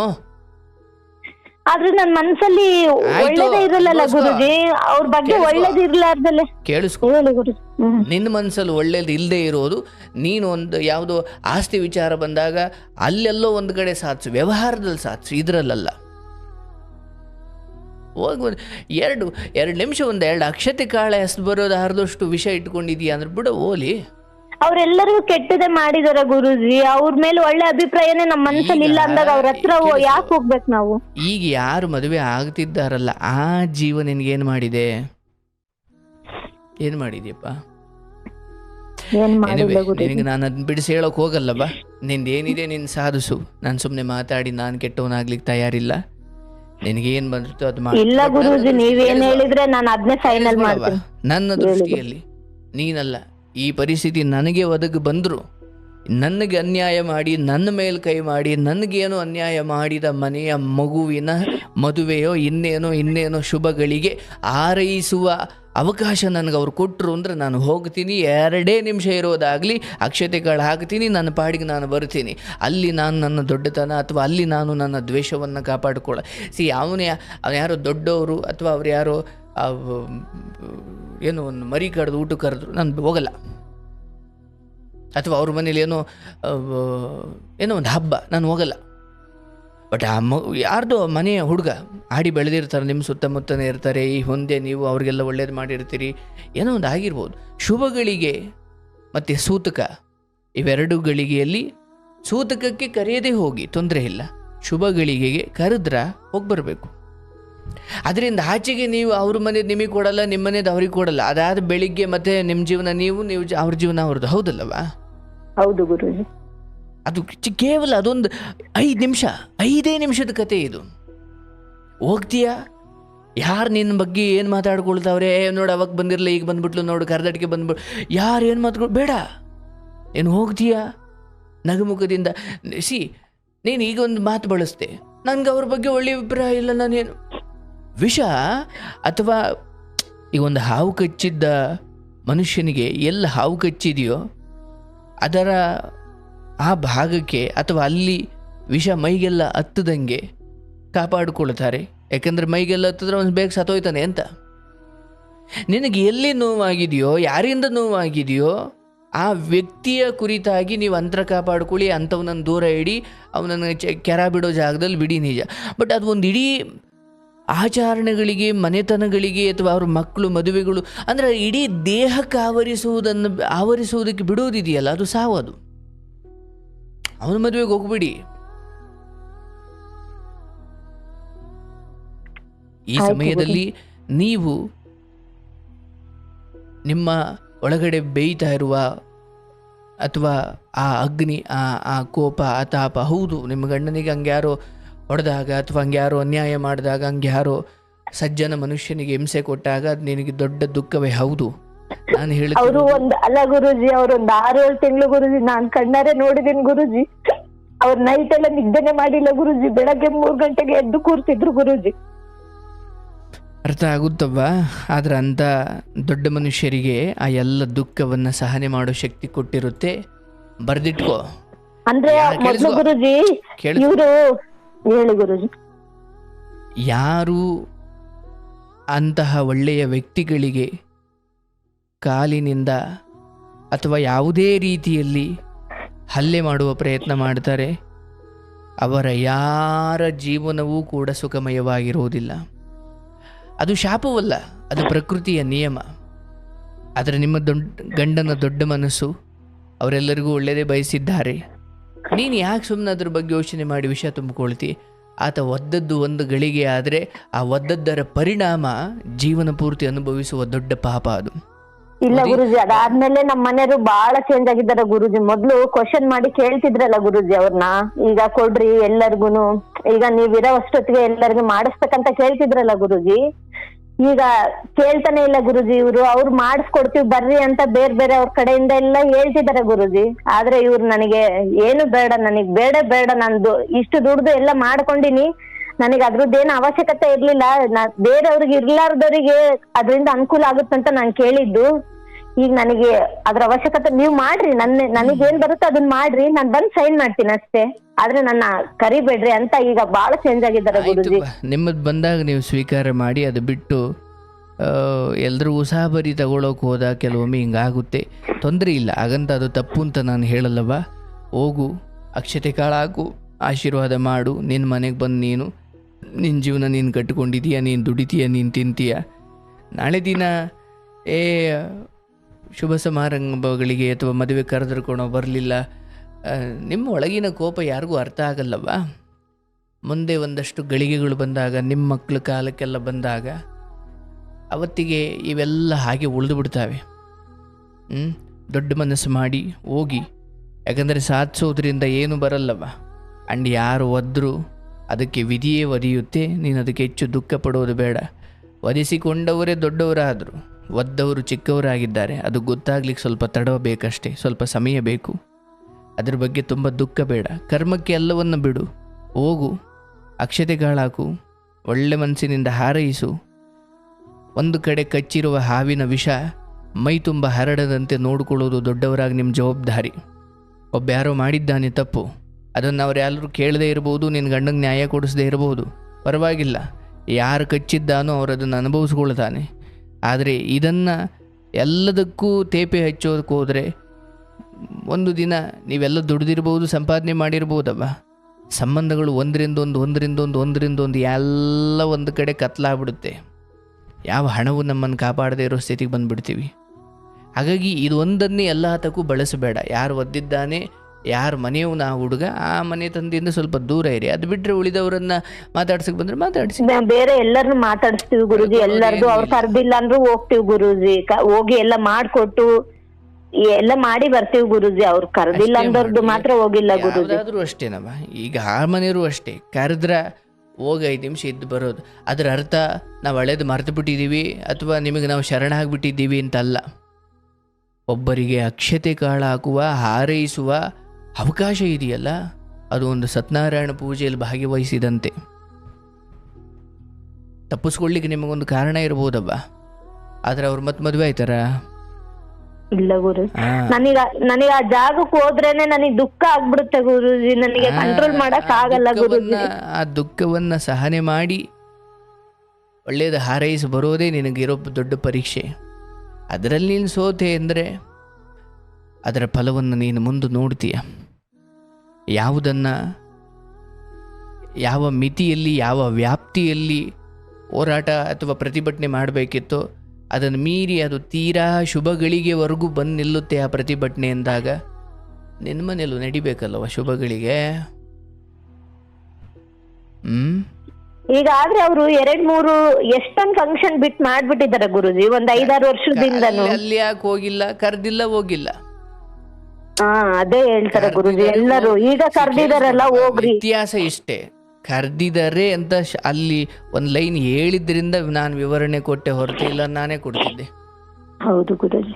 ಕರೆಯದೆ ನಿನ್ನ ಅಕ್ಕ ತಂಗಿದಿರು ಮನೆಗೂ ಹೋಗ್ಬೇಡ. ನೀನು ಸಂಬಂಧದಲ್ಲಿ ಅಣ್ಣ ತಮ್ಮದಿರು ಅಕ್ಕ ತಂಗಿದಿರಿರ್ಬೋದವ್ವ, ಬಟ್ ಬದುಕು ಅಂತ ಬಂದಾಗ ಎಲ್ಲಿ ನಿಮ್ಗೆ ಆಹ್ವಾನವಿದೆಯೋ ಅಲ್ಲಿಗೆ ಹೋಗಬೇಕು. ನಿಮ್ಮ ಗಂಡ ಬಹಳ ಹಿಂದೆ ಚೆನ್ನಾಗಿ ಹೇಳಿದ್ರು, ಅದೇ ಧರ್ಮ. ಅವರವರೆಲ್ಲ ಫೋನ್ ಮಾಡಿರ್ಬೋದು, ಮಧ್ಯರಾತ್ರಿ ಫೋನ್ ಮಾಡಿರ್ಬೋದು. ನೋಡ್ರಪ್ಪ, ನೀವೆಲ್ಲ ಫೋನ್ ಮಾಡ್ತಿದ್ದೀರಾ, ಕರೀತಾ ಇದ್ದೀರಾ ನಿಜ, ಆದರೆ ನಾನು ನಿಮ್ಮ ಮನೆಗೆ ಬಂದುಬಿಡ್ತೀನಿ. ಆದರೆ ಯಾರು ನೇರವಾಗಿ ಕಾರ್ಯಕ್ರಮ ನಡೆಸ್ತಾ ಇದ್ದಾರೆ ಅವರೇ ಬಂದು ಕರೆಯದೆ ಬೇರೊಬ್ಬರ ಮೂಲಕ ಕರೆಸ್ತಿದ್ದಾರೆ ಎಂದಾಗ ಇದು ಒಂದು ಕುತಂತ್ರವೇ ಆಗಿರ್ಬೋದಲ್ವಾ? ಹೌದೌದು, ಅದೇ ಇತ್ತು ಗುರುಜಿ. ಅದೇ ಎಡಬಟ್ಟ ಆಗೋದು ಬೇಡ. ಕೇಳಿಸ್ಕೊ, ನಿಮ್ಮ ಮನೆಗೆ ಆದ್ರೆ ಬೇಕಾದ್ರೆ ನಾನು ಬಂದುಬಿಡ್ತೀನಿ, ಬೇಡ್ರಪ್ಪ ನೋಡಿ, ಅದು ಧರ್ಮ ಬುದ್ಧಿ. ಆದರೆ ಈಗ ನೇರವಾಗಿ ಬಂದು ಕರೆದ್ರ ಹೋಗು. ಇಲ್ಲ ಗುರುಜಿ, ಈಗ ನಮಗೇನ್ ಅನಿಸ್ತಿದೆ, ಈ ಕರೆದಿದಾರಲ್ಲ ಗುರುಜಿ, ಇದ್ರಿಂದನೂ ಅವ್ರು ಏನೋ ಒಂದು ಬೇರೆ ಒಂದು ಆಲೋಚನೆ ಇಟ್ಕೊಂಡಿದ್ದಾರೆ. ಕೇಳಿಸ್ಕೊಳ್ಳವ, ನೀನ್ ಕರೆದಿದ್ದಾರೆ ಹೋಗ್ತೀಯಾ, ನೀನ್ ಅಲ್ಲಿ ಏನ್ ಸೈನ್ ಹಾಕ ಬಾ ಅಂತ ಕರೆದಿಲ್ಲ, ಅಕ್ಷತೆ ಕಾಳು ಹಾಕ ಬಾ ಅಂತ ಕರೆದಾರ, ಹೌದಲ್ಲ? ಹೌದು ಗುರುಜಿ. ತೀರಾ ಅತಿ ಯೋಚನೆ ಮಾಡಬೇಡವ್ವ. ಇದು ಓವರ್ ಥಿಂಕಿಂಗ್, ಅದು ಒಳ್ಳೇದಲ್ಲ. ಕರೆದಿದ್ದಾರೆ ಹೋಗ್ತೀಯಾ. ಅವ್ರು ಯಾವ ತರ ಇದಾರೆ ಗೊತ್ತಾ ಗುರುಜಿ, ಈಗ ಅವ್ರು ಒಂದ್ ಟೈಮ್ ಮಾತಾಡಿಸ್ತಾರಲ್ಲ ಗುರುಜಿ, ನಾವು ಅವ್ರ ಕ್ವಶನಿಗೆ ಅಷ್ಟೇ ನಾವು ಆನ್ಸರ್ ಮಾಡಿರ್ತೀವಿ ಗುರುಜಿ. ಆಮೇಲೆ ಅವ್ರು ಹೆಂಗಂದ್ರೆ ನಮ್ ಹಿಂದೆನೆ ಸುಳ್ದಾಡಕ್ ಸ್ಟಾರ್ಟ್ ಮಾಡ್ಬಿಡ್ತಾರೆ ಗುರುಜಿ. ನಾವ್ ಅವಾಯ್ಡ್ ಮಾಡಿದ್ರು ಬಿಡೋದಿಲ್ಲ ಗುರುಜಿ. ನಿನ್ ವಯಸ್ಸು? ನನಗೆ 34 ಗುರುಜಿ. ಬುದ್ಧಿ ಬಂದಿಲ್ವಾ ನಿನಗೆ?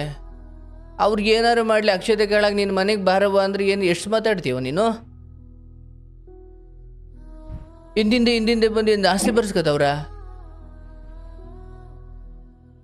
ಒಳ್ಳೆ ಕತೆ ಆಯ್ತಲ್ಲ. ನಿನ್ನ ಮನೆ ಮುಂದಕ್ಕೆ ಬಂದ ಐಸ್ಕಂಡಿ ಅವನು ಕುಯ್ಗಂತ ಆರನ್ ಮಾಡ್ತಿದ್ದಾನೆ ಅಂದ್ರೆ ಐಸ್ಕಂಡಿ ತಗೊಬೇಕು ಅನ್ನೋ ಅರ್ಥವಾ? ಇಲ್ಲ, ತಗೊಂಡ್ರೆ ತಗೊಬೋದು, ತಗೊಂಡಿರ್ಬೋದು, ಹೌದಲ್ಲ? ಹೌದು ಗುರುಜಿ. ಮಾತಾಡ್ಸೋಕೆ ಬಂದ್ರು ಹಿಂದೆ ಮುಂದೆ ಓಡಾಡು, ಮಾತಾಡಿದ್ರೆ ಮಾತಾಡು, ಇಲ್ಲ ಅಂದ್ರೆ ಮನೆಗೆ ಬಾ, ಒಳ್ಳೆ ಕತೆ ಆಯ್ತಲ್ಲ. ಅಲ್ಲ, ನನ್ನ ಪ್ರಕಾರ ನಿಮಗಿರೋ ಮನಸ್ಥಿತಿಲಿ ನೀವು ಊರಲ್ಲೇ ಇರಬಾರ್ದು, ನೀವು ಖಾಲಿ ಮಾಡ್ಕೊಂಡು ಹೋಗ್ಬಿಡಿ, ಒಂದು ಕೆಲಸ ಮಾಡಿ. ಹಂಗಾಯ್ತು. ಇಲ್ಲವ, ಈ ಮನಸ್ಥಿತಿ ತುಂಬ ಒಳ್ಳೆಯದಲ್ಲ. ಜಗತ್ತಿದೆ, ನಿಮ್ಮನ್ನು ಸತಾಯಿಸುತ್ತೆ, ನಿಮ್ಮನ್ನು ಪೀಡಿಸುತ್ತೆ, ಬೇಕು ಅಂತಲೇ ಜಗಳ ಕರೀತಾರೆ, ಬೇಕು ಅಂತಲೇ ನಿಮ್ಮ ಹಿಂದೆ ಬರ್ತಾರೆ. ನಾವು ಎಚ್ಚರವಾಗಿರಬೇಕು. ನೀನು ನಿನ್ನ ಮನೇಲಿ ಕಷ್ಟಪಟ್ಟು ದುಡಿತೀಯಾಗ ಒಳ್ಳೆ ರೀತಿಯಲ್ಲಿ ಗಂಡ ಹೆಂಡತಿ ಹೊಂದಾಣಿಕೆ ಇದ್ದೀರಾ, ಚೆನ್ನಾಗಿ ಜೀವನ ನಡೀತಾ ಇದೆ. ಯಾವುದೋ ಒಂದು ಸಮಾರಂಭಕ್ಕೆ ಹೋದಾಗ ಬರ್ತಾರೆ, ಮಾತಾಡ್ತಾರೆ. ನಾನು ಇಷ್ಟು ಮಾತ್ರ ಹೇಳ್ತೀನಿ, ಇಂಥ ಸಮಾರಂಭಗಳಿಗೆ ಹೋಗಿ ಬರ್ತೀರಾ, ಅಕ್ಷತೆಗಳಾಗ್ತೀರಾ, ಬಿಟ್ಟರೆ ವ್ಯವಹಾರದಲ್ಲಿ ನಾವು ಇನ್ವಾಲ್ವ್ ಆಗಲ್ಲ ಅನ್ನುವ ಆ ಏನು ಬುದ್ಧಿಯನ್ನು ಶಾಶ್ವತವಾಗಿ ಇಟ್ಟುಕೊಳ್ಬೇಕು. ಅವ್ರ ಜೊತೆಗೆ ಸಂಬಂಧವೇ, ವ್ಯವಹಾರವೇ ಬೇಡ. ಕೇವಲ ನಾನಲ್ಲಿ ಹೋಗಿ ಅಂತ ಹೇಳ್ತಿರೋದು ಕೇವಲ ಆ ಶುಭ ಸಮಾರಂಭದಲ್ಲಿ ಅಕ್ಷತೆ ಕಾಳು ಹಾಕಲಿಕ್ಕೆ ಹೊರತಾಗಿ ಇನ್ಯಾವುದರಲ್ಲೂ ನಂಬಿಕೆ ಇಕ್ಲಿಕ್ಕೆ ಅವ್ರಿಗೆ ಹೋಗಿರಲ್ಲ, ಹೌದಲ್ಲ? ಹೌದು ಗುರು. ಇದರ ವ್ಯತ್ಯಾಸ ತಿಳ್ಕೊಳ್ಳಿ. ಇದರ ಅರ್ಥ ಆ ಶುಭ ಸಮಾರಂಭದಿಂದ ವಾಪಸ್ ಬಂದ ಮೇಲೆ ಅವ್ರು ಮತ್ತೆ ನಿಮ್ಮ ಮನೆಗೆ ಬರ್ತಾರೆ, ಮತ್ತೆ ಎಲ್ಲ ಮೊದಲಿನಂತ ಆಗುತ್ತೆ, ಅವ್ರು 1000 ಹಿಂದೆ ಸುತ್ತಲಿ. ಆದರೆ ಯಾವ ನಂಬಿಕೆಗಳು ಸತ್ತು ಹೋಗಿದ್ದಾವೋ ಅದನ್ನು ಮತ್ತೆ ಜೀವಂತ ಮಾಡಿಕೊಳ್ಳಿಕ್ಕೆ ನೀವು ತಯಾರಿಲ್ಲ. ಹೌದು ಗುರು. ಹಾಗಾಗಿ ನನ್ನ ಮಾತಿನ ಆ ಅರ್ಥ ಮತ್ತು ಅದರ ಶುಭ ಸಮಾರಂಭ ಮತ್ತು ಉಳಿದ ವಿಚಾರಗಳಲ್ಲಿ ಅವರನ್ನು ನಂಬದೆ ಅವರನ್ನು ಎಲ್ಲಿಡಬೇಕು ಅಲ್ಲಿ ಇಡೋದು, ಇದರ ನಡುವಿನ ವ್ಯತ್ಯಾಸ ತಿಳ್ಕೊಂಡು ಬದುಕಿದ್ರೆ ಎಲ್ಲೂ ಯಾರ ಬಾಯಿಗೂ ನೀವು ಸಿಗೋದು ಇಲ್ಲ, ಹೌದಲ್ಲ?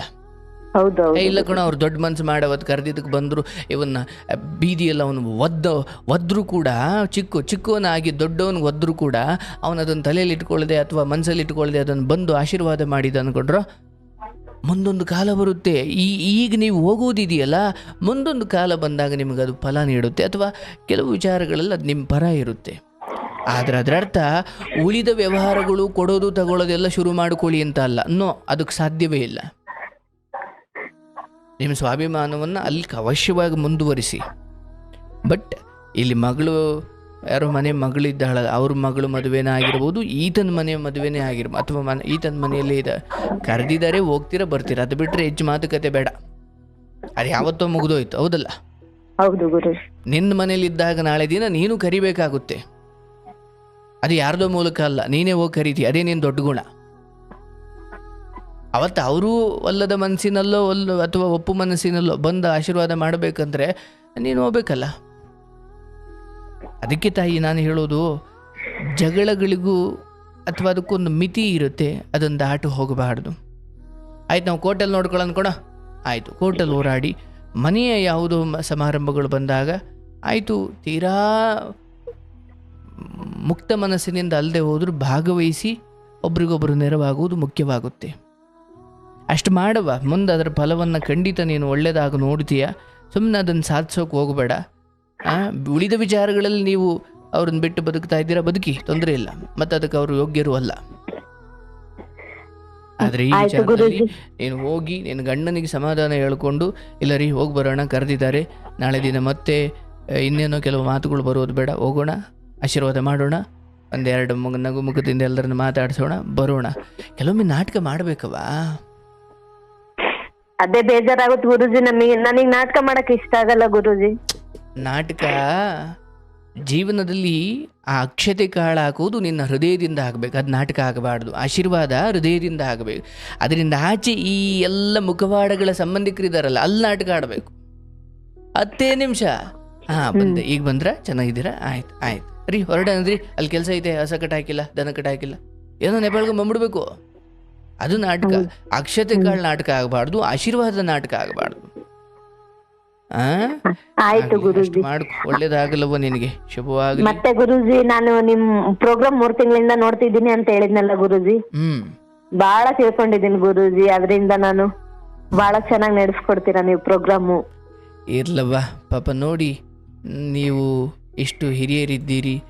ನಾನು ಕೆಲವೊಂದನ್ನು ತುಂಬ ಏರು ಧ್ವನಿಯಲ್ಲಿ ಹೇಳಿದೆ, ಕಾರಣ ನಿಮ್ಮನ್ನು ತಂದು ಮತ್ತೆ ಧರ್ಮಕ್ಕೆ ನಿಲ್ಲಿಸಬೇಕಿತ್ತು. ಅದು ನಿಮಗೆ ಸ್ವಲ್ಪ ಕಷ್ಟ ಆಗಿರ್ಬೋದು. ಆದರೆ ನಾನು ಹೇಳಿದಂತೆ ನೀವು ನಡ್ಕೊಂಡಿದ್ದೆ ಆದಲ್ಲಿ ಮುಂದೊಂದು ದಿನ ಊರಿನವ್ರ ಬಾಯಿಗೆ ಆಹಾರ ಆಗುವುದನ್ನು ನೀವು ತಪ್ಪಿಸ್ಕೊಳ್ತೀರಾ. ಅದು ಮುಂದೆ ಕಾಲ ಬರುತ್ತೆ, ನೀವು ಅವಾಗ ನೋಡ್ತೀರಾ. ಸದ್ಯಕ್ಕೀಗೇನು ಹೆಚ್ಚು ಯೋಚಿಸಬೇಡಿ, ಯಾಕಂದರೆ ನಿಮ್ಮ ಹೃದಯದಲ್ಲಿರುವ ಗಾಯಗಳನ್ನು ನೀವು ಹಾಗೆ ಹೆಚ್ಚು ಹೆಚ್ಚು ಹೆಚ್ಚು ಖಾರದ ಪುಡಿ ಹಾಕಿ ಜಾಸ್ತಿ ಮಾಡ್ಕೊಳ್ತಾ ಹೋದ್ರೆ ಅವ್ರಿಗೇನಾಗುತ್ತೋ ಇಲ್ಲವೋ ಗೊತ್ತಿಲ್ಲ, ನೀವಂತೂ ನರಳ್ತೀರಾ, ಹೌದಲ್ಲ? ಇಲ್ಲ ಗುರುಜಿ, ನಾವು ಖುಷಿಯಾಗಿ ನಾವು ಯಾವತ್ತೂ ಅವ್ರಿಗೆ ಕೆಟ್ಟದನ್ನು ಬಯಸಲ್ಲ, ನಾವು ಏನು ಅವ್ರ ಬಗ್ಗೆ ಯೋಚನೆ ಮಾಡಲ್ಲ ಗುರುಜಿ. ಅವ್ರಲ್ಲಿ ಅವ್ರು ನಮಗೆ ಕೆಟ್ಟದೇ ಮಾಡಿರ್ಲಿ, ಅವ್ರ ಪಾಡಿಗೆ ಅವ್ರು ಚೆನ್ನಾಗಿರ್ಲಿ, ನಮ್ಮ ಪಾಡಿಗೆ ನಾವು ಚೆನ್ನಾಗಿರೋದು ಅಂದ್ರೆ ಕೆಲವೊಮ್ಮೆ ಹೀಗೆ ಕರೆದಾಗ ಹೋಗಬೇಕು. ಅದು ಬಿಟ್ರೆ ಮೊದಲಿಗಿಂತ ಹೆಚ್ಚು ಮೈಯೆಲ್ಲ ಕಣ್ಣಾಗಿರ್ಬೇಕು ಅಂತ ಸಂಬಂಧಗಳಿವೆಲ್ಲ. ಹೌದೌದು ಅಲ್ವಾ? ಅಷ್ಟು ಮಾಡ್ಕೊಳ್ಳಿ, ನಿಮ್ಗೆ ಒಳ್ಳೇದಾಗಲಿ. ಭಾಳ ಖುಷಿ ಆಯಿತು. ಅಂದರೆ ಇಂಥವೆಲ್ಲ ಭಾಳ ಸೂಕ್ಷ್ಮ. ಇವತ್ತು ನೀವು ಕೇಳಿರೋ ಪ್ರಶ್ನೆ ನಿಮ್ಮದು ಮಾತ್ರ ಅಲ್ಲ, ಕೇಳ್ತಾ ಇರೋ ಸಾವಿರಾರು ಜನಕ್ಕೂ ಕೆಲವು ಸಂಬಂಧಗಳ ವಿಚಾರಗಳಲ್ಲಿ ಹೀಗೆ ಇರುತ್ತೆ. ಹೋಗ್ಬೇಕಾ ಬೇಡವಾ, ಇದರ ಕುರಿತು ಧರ್ಮ ಏನು ಹೇಳುತ್ತೆ, ಅಥವಾ ಈಗ ನಾವು ಇದನ್ನು ಸಾಧಿಸ್ತಾ ಹೋದರೆ ನಾಳೆ ಏನಾಗಬಹುದು. ಓಕೆ, ಕೆಲವೊಂದನ್ನು ನಾವು ಹೋಗಿ ಬರೋ ಮೂಲಕ, ಯಾಕೆಂದರೆ ನನ್ನ ಪ್ರಕಾರ ಯಾರು ಮದುವೆ ಆಗ್ತಿದ್ದಾನೆ ಅಥವಾ ಯಾರು ಹಸೆಮಣೆ ಮೇಲೆ ಕೂತ್ಕೊಳ್ತಿದ್ದಾರೆ ಅವರು ಒಳ್ಳೆಯವರು ಇರ್ಬೋದು, ಕೆಟ್ಟವರು ಇರ್ಬೋದವ್ವ. ಆದರೆ ಎಲ್ಲರಿಗೂ ಒಳ್ಳೇದು ಬಯಸಿದ್ದೀನಿ ಅಂದರೆ ಮಾತಲ್ಲಿ ಹೇಳಿದ್ರೆ ಸಾಲದು. ಇಂಥ ಸಂದರ್ಭಗಳಲ್ಲಿ ಕಾರ್ಯರೂಪಕ್ಕೆ ತರಬೇಕು. ಯಾಕಂದ್ರೆ ನಿಮ್ಮ ಹೃದಯದಲ್ಲಿ ನೋವಿದ್ದು ನಿಮಗೆ ಆಗಿದ ಅನ್ಯಾಯಗಳಾಗಿರೋ ಈ ಸಮಯದಲ್ಲೇ ನೀವು ಧರ್ಮರಾಯನಂತೆ ಉದಾರತನ ತೋರಿಸಿ ಹೋಗುವುದಿದೆಯಲ್ಲ, ಅವ್ರಿಗೆಲ್ಲ ಎಕ್ಕಡದಲ್ಲಿ ಹೊಡೆದಂಗೆ ಅದು. ಇಲ್ಲ ಗುರುಜಿ, ಅದೇ ಅಂತಿದ್ದಾರೆ ಗುರುಜಿ, ಎಲ್ಲರೂ ಕರೆದಿದ್ದಾರೆ ಅಂದ್ಮೇಲೆ ಬರ್ಬೇಕು. ನನಗೇನಿಲ್ಲ ಗುರುಜಿ, ನಮ್ ಸ್ವಾಭಿಮಾನಕ್ಕೆ ಧಕ್ಕೆ ಬರುತ್ತೇನೋ ಅದೊಂದು ಡೌಟ್ ಇತ್ತು ಗುರುಜಿ. ಸ್ವಾಭಿಮಾನ ಅದೇ ಮೊದಲಂತೆ ಹೋಗಿ ಅವ್ರಿಗೆ ಒಳ್ಳೇದಾಗ್ಲಿ ಇವ್ರಿಗೆ ಒಳ್ಳೇದಾಗ್ಲಿ ಅಂತ ಮೂರ್ಖರಾಗಿ ಹೋಗಿ ಹಿಂದೆ ಮುಂದೆ ನೋಡದೆ ನ್ಯಾಯ ಕೇಳಕ್ ನಿಂತ್ಕೊಳ್ತಿದ್ರಲ್ಲ, ಅದು ಬೇಡ. ಹೌದೌದು ಗುರುಜಿ, ಅದು ಬಿಟ್ಬಿಟ್ಟು ಇವ್ ಹೋಗಿ ಮುಗಿಸ್ಕೊಳ್ಳಿ ಬನ್ನಿ. ಆದರೆ ಉಳಿದ ವಿಚಾರಗಳು ಅವ್ರಿಗೂ ನಮ್ಮ ಸವಾಸ ಬೇಡ ಕಣಪ್ಪ ಅಂತ ಏನಿರ್ತಿರಲ್ಲ ಅದು ಮುಂದುವರಿಸಿ, ಹಂಗೆ ಇರಿ. ಆದರೆ ಹೃದಯದಿಂದ ಯಾವತ್ತಿಗೂ ಯಾರಿಗೂ ಕೆಟ್ಟದ್ದು ಬಯಸಿಲ್ಲವ. ನಿನ್ನ ಗಂಡನಿಗೆ ಯಾರೋ ಪೆಟ್ಟು ಕೊಟ್ಟಿರ್ಬೋದು ಅಥವಾ ಯಾರೋ ಇದು ಮಾಡಿರ್ಬೋದು, ಆದರೆ ದೇವರ ಎಲ್ಲರಿಗಿಂತ ಚೆನ್ನಾಗೇ ಇಟ್ಟಿದ್ದಾನೆ. ಮಾಡಿದ್ದಾರೆ, ಕೈಲಾಗದವರು ಹಾಗೆ ಮಾಡಿದ್ದಾರೆ. ಅವರವರ ಮೂರ್ಖತನದ ಪಾಪದ ಪರಮಾವಧಿಯಿಂದ ಪಾಪದ ಕೊಡಕ್ಕೆ ಅವ್ರಂಗೆ ಮಾಡಿದ್ದಾರೆ. ಆದರೆ ಯಾರು ಒದ್ದು ಮಾತ್ರಕ್ಕೆ ಯಾರೂ ಹಾಳಾಗಲ್ಲವ. ಆದರೆ ವಧಿಸಿಕೊಂಡ ದೇಹ ದೇವರಾಗುತ್ತೆ, ಒದ್ದ ಕಾಲು ಬೇರೆನೇ ಆಗುತ್ತೆ. ಅದನ್ನು ಧರ್ಮ ಅಥವಾ ಕಾಲವೇ ನಿರ್ಣಯ ಮಾಡುತ್ತೆ. ಯಾರೊಬ್ಬರಿಗೂ ಅವರೆಂಥ ಶತ್ರುಗಳೇ ಆಗಲಿ, ಒಂದು ಕೈ ಮಾಡೋ ಮುನ್ನ, ಅದರಲ್ಲೂ ಕಾಲಲ್ಲಿ ಒಡೆಯುವ ಮುನ್ನ, ಅದು ಶೂ ಹಾಕೊಂಡಿರೋ ಕಾಲಲ್ಲಿ ಹೊಡೆದಿದ್ದಾರೆ ಗುರುಜಿ. ಮತ್ತೆ ಅದೇ ಶೂ ಹಾಕೊಂಡಿರೋ ಕಾಲಲ್ಲೇ ಮನೆ ಒಳಗೆ ಅವ್ರ ನಮ್ಮ ಮನೇಲಿ ಇಲ್ಲ ಗುರುಜಿ, ಅಲ್ಲೇ ರೋಡಲ್ಲಿ ಇದಾರೆ. ಅತ್ತೆ ಇದಾರೆ ಮನೇಲಿ, ಅತ್ತೆ ಊಟ ಮಾಡ್ತಿದ್ದಾರೆ ಗುರುಜಿ. ಶೂ ಹಾಕೊಂಡು ಅದೇ ರೀತಿ ಹಂಗೆ ಮನೆ ಎಲ್ಲ ಓಡಾಡಿದಾರೆ ಗುರುಜಿ. ಅವತ್ತು ಸೋಮವಾರ ನಾವು ಮನೇಲೆಲ್ಲ ಪೂಜೆ ಮಾಡಿದೀವಿ ಗುರುಜಿ. ಹಂಗೆ ಶೂ ಕಾಲಲ್ಲಿ ಒಳಗಡೆನೆ ಬರ್ತಿದ್ದಾರೆ ಗುರುಜಿ. ಹೇಳ್ತಿದೀವಿ ನಾವು, ಅಲ್ಲೇ ಇರಪ್ಪ ಬರ್ತಾರೆ, ಅತ್ತೆನೆ ಹೊರಗ್ ಬರ್ತಾರೆ ಅಂತ ಹೇಳ್ತಿದೀವಿ ಗುರುಜಿ. ಹಂಗೆ ಮನೆ ಎಲ್ಲ ಓಡಾಡಿದ್ರು ಗುರುಜಿ ಅವರು. ಕೇಳಿಸ್ಕೊಳ್ಳವ್ವ, ನಿನ್ನ ಮನೆಯ ದೇವರ ಕೋಣೆಗೆ ಬಂದರೂ ಅದು ಏನು ಪಾಪವಲ್ಲ. ಆದರೆ ಶೂ ಹಾಕೊಂಡಿರೋ ಮನಸ್ಸು ಪಾಪದಿಂದ ಕೂಡಿದೆ. ಈಗ ಹೊಸ ಚಪ್ಪಲಿ ತಂದಾಗ ಒಳಗಡೆ ನೀಡಲ್ವಾ? ಹೌದು ಗುರುಜಿ. ಚಪ್ಪಲಿಯಲ್ಲ ದೋಷ ಇರೋದು, ಚಪ್ಪಲಿ ನಮ್ಮ ಪಾದಗಳನ್ನು ರಕ್ಷಣೆ ಮಾಡೋಕಿರೋ ಮುಗ್ಧ ವಿಚಾರ. ಆದರೆ ಚಪ್ಪಲಿ ಹಾಕೊಂಡಿರೋನು ಪಾಪಿಯಾಗಿದ್ದಾನಲ್ಲ, ಹಾಗಂತ ಊರಲ್ಲೆಲ್ಲ ಓಡಾಡ್ಬಿಟ್ಟು ಚಪ್ಪಲಿ ತಗೊಂಡು ಒಳಗಡೆ ಹೋಗಿ ಅಂತಲ್ಲ. ಯಾಕಂದರೆ ಕ್ರಿಮಿಕೀಟಗಳು ಅಥವಾ ಬೇಡದಿರೋ ಎಲ್ಲ ಸಂಗತಿಗಳು ಆ ಚಪ್ಪಲಿ ಒಳಗಿರೋದ್ರಿಂದ ಅದು ಮನೆ ಮುಂದೆ ಬಿಡಬೇಕು. ಒಳಗಡೆ ಹೋದರೆ ಆರೋಗ್ಯ ಕೆಡಬಹುದು, ಅಥವಾ ಅದು ಊಟದಲ್ಲಿ ಆ ಪದಾರ್ಥಗಳು ಅಥವಾ ಊರಿನ ಕ್ರಿಮಿಕೀಟಗಳೆಲ್ಲ ಮನೆ ಒಳಗಡೆ ಬರಬಹುದು. ಏನೋ ಕಾರಣಕ್ಕೆ ಚಪ್ಪಲಿನ ಆಚೆ ಬಿಡ್ತೀವಿ. ಆದರೆ ನೀವು ಚಪ್ಪಲಿಯನ್ನು ಶುದ್ಧವಾಗಿಟ್ಕೊಂಡು ಮನಸ್ಸನ್ನು ಹೊಲಸು ಮಾಡಿಕೊಂಡ್ರೆ ಏನು ಬಂತು? ಒಂದು ಪಕ್ಷ ನೀವು ಚಪ್ಪಲಿ ಹಾಕೊಂಡೇ ಒಳಿಕ್ ಹೋಗಿ ದೇವ್ರಿಗೆ ಕ್ಷಮಿಸ್ತಾನೆ, ಆದರೆ ಪಾಪದ ಬುದ್ಧಿಲಿದ್ರೆ ದೇವ್ರಿಗೆ ಕ್ಷಮಿಸಲ್ಲ. ದೇವರು ಚಪ್ಪಲಿಯನ್ನು ನೋಡಲ್ಲ, ಚಪ್ಪಲಿ ಹಾಕಿಕೊಂಡಿರುವವನ ಮನಸ್ಥಿತಿ ಏನಿದೆ ಅಂತ ನೋಡ್ತಾನೆ. ಅದೇ ಒಂದು ಮಗು ನಿನ್ನ ಗಂಡ ಅಥವಾ ನಿನ್ನ ಅಜ್ಜಿಯನ್ನು ಅಥವಾ ನಿನ್ನ ಅತ್ತೆಯನ್ನು ಬಹಳ ಇಷ್ಟಪಟ್ಟು ಆ ಖುಷಿಯಲ್ಲಿ ಚಪ್ಪಲಿ ಬಿಡೋದನ್ನು ಮರೆತು ಅಜ್ಜಿ ತಕ್ಕ ಬಂದು ತಪ್ಕೊಳ್ಳೋಕೆ ಬಂದಿದ್ರೆ ಅದು ನಿನ್ನ ಪಾಪ ಅಂತ ಕರಿತಿರ್ಲಿಲ್ಲ. ಯಾಕಂದ್ರೆ ನಿಂಗೆ ಆ ಸಮಯದಲ್ಲಿ ಚಪ್ಪಲಿ ಕಾಣಲ್ಲ, ಆ ಮಗುವಿಗೆ ಅಜ್ಜಿ ಮೇಲಿದ್ದ ಪ್ರೀತಿ ಕಾಣುತ್ತೆ. ಅಯ್ಯೋ ನಗ್ತಾನೆ ಹೇಳ್ತೀಯ, ಹೋಗಪ್ಪ ಆಚೆ ಬಿಡು ಅಂತೀಯ ನೀನು. ಅಂದ್ರೆ ಚಪ್ಪಲಿ ಹಾಕಿಕೊಂಡಿರುವವನ ಮನಸ್ಥಿತಿ ಚಪ್ಪಲಿ ಹಾಕೊಂಡ್ಬಂದಿದ್ದ ತಪ್ಪೋ ಸರಿನೋ ಅಂತ ನಿರ್ಧರಿಸುತ್ತೆ. ಹಾಗಾಗಿ ಆವತ್ತ ಒಳಗೆ ಬಂದ ಮಾತ್ರಕ್ಕೆ ಮನೆ ದರಿದ್ರ ಆಗಲ್ಲ, ಯೋಚಿಸಬೇಡ. ಅದೆಲ್ಲವೂ ಅವರವರ ಪಾಪದ ಕೊಡಗಳಷ್ಟೇ ಇರಲಿ. ಹಾಗಾಗಿ ಯಾವಾಗಲೂ ನೋಡೋ ದೃಷ್ಟಿಕೋನ ಚೆನ್ನಾಗಿರಬೇಕು, ಪಾಸಿಟಿವ್ ಆಗಿರ್ಬೇಕು. ಅವತ್ತು ಸೋಮವಾರ ಇರ್ಬೋದು, ಅಥವಾ ನನ್ನ ಮನೆ ದೇವ್ರ ಪೂಜೆ ಇರ್ಬೋದು, ಅವತ್ತು ನಾನು ವಾರ ಮಾಡಿರ್ಬೋದು, ಮನೆಯೆಲ್ಲ ಒರೆಸಿರ್ಬೋದು. ಒಳಗಡೆ ಯಾರು ಚಪ್ಪಲಿ ಹಾಕೊಂಡು ಬಂದ್ಬಿಟ್ಟ, ಯಾರೋ ಒಬ್ಬ ಪಾಪ ಹುಚ್ಚ ಊರೂರು ತಿರುಗೋ ಬುದ್ಧಿ ಅಥವಾ ಬೀದಿ ತಿರುಗೋ ಬುದ್ಧಿ, ಅವನು ಒಳಗಡೆ ಬಂದ್ಬಿಟ್ನಪ್ಪ, ಯಾರಿಗೂ ಗೊತ್ತು ದೇವರೇ ಬಂದಿರ್ಬೋದು. ಅವಾಗ ನೀನು ಕೋಪ ಮಾಡ್ಕೊ, ಅಥವಾ ಅವಾಗ ನೀನು ಅದನ್ನು ತುಂಬ ದ್ವೇಷವಾಗಿ ತಗೊಳ್ಳಲ್ಲ. ಅಯ್ಯೋ ಗೊತ್ತಿಲ್ಲದೆ ಬಂದಿದೆಯಾ, ಹೋಗಪ್ಪ ಬರಬಾರ್ದು ಅಂತ ಹೇಳ್ತೀಯ. ಆದರೆ ಒಳಗೆ ಬಂದವನ ಹೃದಯದಲ್ಲಿ ಇದ್ದಿದ್ದು ಕೋಪ. ಹಾಗಾಗಿ ಆ ಚಪ್ಪಲಿ ಕೂಡ ನಿನಗೆ ಎದ್ದೇ ಕಾಣ್ತು. ಅವಾಗ ದರಿದ್ರ ಅದು ಇದು ಎಲ್ಲ ಮನಸ್ಸಿಗೆ ಬಂದ್ಬಿಟ್ಟಿರುತ್ತೆ. ಅವಾಗ ಅವತ್ ನಾವ್ ಯಾರು ಏನು ನಮ್ಮ ಮನೇಲಿ ಯಾರು ಏನು ಮಾತಾಡ್ಲಿಲ್ಲ ಗುರುಜಿ. ಅವತ್ತಿಂದ ಎಲ್ಲರೂ ಮೌನ ಆಗ್ಬಿಟ್ಟಿವ್ ಗುರುಜಿ. ನಾವೆಲ್ಲ ಏನು ಯಾರ ಹತ್ರನು ಏನು ಹೇಳಿಲ್ಲ, ಅವ್ರನ್ನ ಬೈದು ಇಲ್ಲ, ನಾವು ಮಾತಾಡ್ಸು ಇಲ್ಲ, ಅದ್ರ ಬಗ್ಗೆ ನಾವ್ ವಿಚಾರನೇ ತೆಗ್ದಿಲ್ಲ ಗುರುಜಿ. ಇವತ್ತೇ ಸುಮ್ಮನೆ ನಿಮ್ಮ ಹತ್ರನೇ ಈ ವಿಚಾರ ಬಂದಾಗ ಹೇಗೆ ನೋಡಬೇಕು ದೃಷ್ಟಿಕೋನ ಅಂತ. ಚಪ್ಪಳಿಗಿಂತ ಚಪ್ಪಳಿ ಹಾಕಿಕೊಂಡಿರುವವನ ಮನಸ್ಥಿತಿ. ಈಗ ಆಯ್ತವ ಚೆನ್ನಾಗಿರೋ ಬಟ್ಟೆ ಹಾಕೊಂಬಿಟ್ಟು ಮನಸ್ಸನ್ನು ಹೊಲ್ಸ್ ಮಾಡ್ಕೊಂಡು ಕೂತಿದ್ರೆ ಆ ಚೆನ್ನಾಗಿರೋ ಬಟ್ಟೆ ಹಾಕೊಂಡವನೇ ಅಂತ ಎಷ್ಟು ದಿನ ಬದುಕ್ಬೋದು ಅವನ ಜೊತೆ? ಹೌದೌದು ಗುರುಜಿ. ಹಾಗಾಗಿ ರೂಪವಂತ ಗಂಡನಿಗಿಂತ ಗುಣವಂತ ಗಂಡನಿಂದಲೇ ನೆಮ್ಮದಿ. ಹೌದು ಗುರು. ರೂಪವಂತ ಗಂಡ ಅವನು ಶೋಕೇಸಲ್ಲಿ ಇಡಬಹುದು, ಸಂಸಾರಕ್ಕಲ್ಲ. ಹಾಗಾಗಿ ನೀವು ದೊಡ್ಡ ಮನಸ್ಸಿನವರು, ಗಂಡನ ದೊಡ್ಡ ಮನಸ್ಸಿನ ಜೊತೆ ನಿಮ್ಮಂಥ ಸಜ್ಜನರು ಸೇರಿದಾಗ ಇಬ್ಬರು ಅದ್ಭುತವಾಗಿ ಬದುಕಿದ್ದೀರಿ. ಇದೊಂದು ವಿಚಾರದಲ್ಲಿ ಕೆಟ್ಟವರಾಗುವುದು ಬೇಡ. ಹೋಗವ, ಅದನ್ನು ಮುಗಿಸ್ಕೊಂಡು ಬಾ. ನಿನ್ನ ಮನೇಲಿ ನೀನು ಸಂಸಾರ ಮಾಡ್ಕೊಂಡು ನೀನು ಆರಾಮಾಗಿದ್ದೀಯಾ. ಅವು 5 ನಿಮಿಷಕ್ಕೆ ಯಾಕೆ ಹೋಗಿ 50 ವರ್ಷ ಕೆಟ್ಟವಳಾಗ್ಬಿಡ್ತೀಯಾ? ಹೋಗು, ಅದನ್ನು ಮುಗಿಸ್ಕೊಂಡು ನಿನ್ನ ಮನೆಗೆ ಬಾ. ಮುಂದೆ ನಿನ್ನ ಮಕ್ಕಳ ಕಾಲಕ್ಕೂ ನಿನಗೆ ಕರೀಲಿಕ್ಕೂ ಮುಖ ಇರುತ್ತೆ, ಹೌದಲ್ಲ? ಹೌದೌದು ಗುರುಜಿ. ಒಳ್ಳೇದಾಗ್ಲಿ, ಶುಭವಾಗ್ಲವ್ವ. ಓಕೆ ಗುರುಜಿ, ತುಂಬಾ ತುಂಬಾ ಧನ್ಯವಾದಗಳು ಗುರುಜಿ. ಶುಭವಾಗ್ಲಿ ತಾಯಿ. ನೋಡಿ ಪಾಪ, ನಾನೇನೋ ಹೇಳ್ಬಿಡ್ತೀನಿ, ಹೋಗವ ಯಾಕವ ನೀನು ಹಠ ಮಾಡ್ತೀಯ ಅಂತ. ಬಟ್ ನನಗೆ ಅರ್ಥವಾಗುತ್ತೆ ಇವೆಲ್ಲ ಎಷ್ಟು ಸೂಕ್ಷ್ಮ ಅಂತ. ಈಗ ಯಾರೋ ನನಗೆ ಬಂದು ನಾನು ಚೆನ್ನಾಗಿ ಭಾವಿಸಿದ, ಚೆನ್ನಾಗಿ ಕಂಡ ವ್ಯಕ್ತಿಗಳು ಯಾರೋ ಬಂದು ನನಗಿಂತ ಚಿಕ್ಕವರು ನನಗೆ ಹೊಡೆದು ಬಿಟ್ರಪ್ಪ, ನನಗೆ ಬೇಜಾರಾಗಲ್ವಾ? ಆಗುತ್ತೆ. ಬಟ್ ಶುಭಗಳಿಗೆಗಳು ಅಂಥವೇನೋ ಬಂದಾಗ ಹೋಗಬೇಕು, ಅಕ್ಷತೆ ಕಾಳು ಹಾಕಬೇಕು. ಇವನ್ ಎಲ್ಲ ಹೋಗಿ ಅಂತಲ್ಲ, ನಿಮ್ಮನೇಲಿ ಯಾರೋ ಒಬ್ಬರು ಹೋಗಿ ಅಕ್ಷತೆ ಕಾಳು ಹಾಕಿ ಬನ್ನಿ ಅಷ್ಟೇ. ಇಬ್ಬರು ಹೋದ್ರೆ ಸಂತೋಷ, ಇಲ್ಲ ಯಾರ ಗಂಡನೋ ಅಥವಾ ನೀವು ಇಬ್ಬರಲ್ಲಿ ಒಬ್ಬರು ಹೋದ್ರೆ ಸಂತೋಷ. ಸೊ ಹಾಗೆ ನಾವು ಇಂಥ ವಿಚಾರಗಳನ್ನು ನಿಭಾಯಿಸಬೇಕು. ಒಳ್ಳೆಯದಾಗ್ಲವ್ವ, ಶುಭವಾಗಲಿ ನಿನಗೆ, ನಿಮ್ಮ ಯಜಮಾನರಿಗೆ ಒಳ್ಳೆಯದಾಗಲಿ.